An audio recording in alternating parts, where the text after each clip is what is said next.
कभी किसी ने सोचा नहीं था कि युद्ध में गोलियों की जगह किरण चलेगी, और किरण भी वैसी नहीं, अब ये किरण होगी प्रकाश जैसी, जो ना तो दिखाई देगी और ना ही सुनाई इसमें कुछ देगा। सीधे लक्ष्य पे निशाना साधेगी और उसको ध्वस्त कर देगी।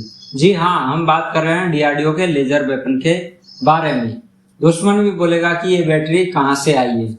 ये लेजर बंदूक नहीं है, ये सभी जो रोशनी किरण है उन सभी का एक तरह से आप कहिए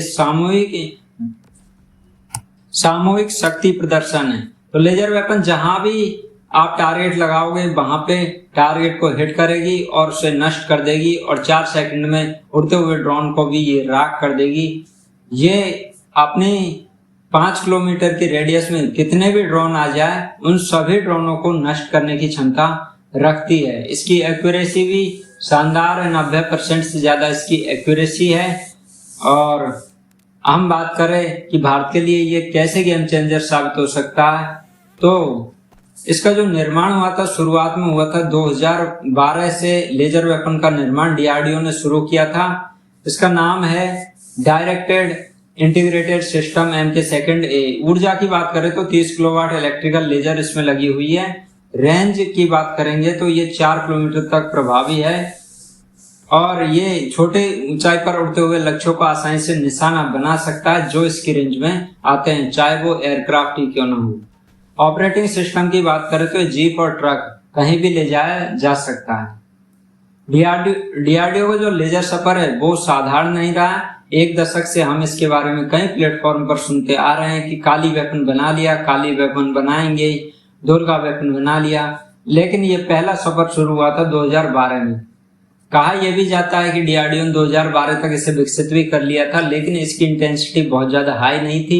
अब डीआरडीओ ने जो 2025 में इसका सफल फील्ड टेस्ट परीक्षण किया है, इसकी इंटेंसिटी बहुत ज्यादा है। 30 किलोवाट का लेजर वेपन है, जो डीआरडीओ के 100 किलोवाट के लेजर वेपन की जो निर्माण की आधारशिला को आगे विकसित करेगा। यह वही लेजर वेपन है जिसको भारत पहले खरीदने का प्लान भी बना रहा था, लेकिन लेजर वेपन के मामले में कुछ ही देश ये टेक्नोलॉजी रखते हैं, इसलिए इसका एक्सपोर्ट भी जनरली होता नहीं है। तो अब हम बात करें कि भारत इसको आगे कैसे बनाएगा, तो उस विषय में हम देखेंगे कि भारत जो निजी कंपनियों के साथ टेक्नोलॉजी ट्रांसफर करेगा, और उस टेक्नोलॉजी का उपयोग करके बड़े पैमाने पर भारत में ही इन लेजर वेपन का उत्पादन किया जा सकेगा। और सीमा और एयरबेस जैसे महत्वपूर्ण क्षेत्रों में सबसे पहले इसकी तैनाती होगी, उसके बाद और क्षेत्रों में भी इसकी तैनाती धीरे धीरे शुरू होगी। तो जहां पहले बंकर बनते थे अब किरण कवच तैनात होंगे। मतलब आप ये कहिए भारत के लिए बहुत महत्वपूर्ण उपलब्धि है। महत्वपूर्ण इसलिए कि भारत को ना तो गोला बारूद खर्च करने की जरूरत और ना किसी प्रकार के दिखावे की जरूरत कि हमने स्ट्राइक की है। उसकी एक्यूरेसी बहुत हाई है और लागत बहुत कम है। तुरंत ड्रोन आए और नष्ट कर दिया, ये भी पता नहीं चलेगा कि किसने अटैक किया, गोली चली या कुछ चला या कुछ भी चला, लेकिन ड्रोन नष्ट हो गए।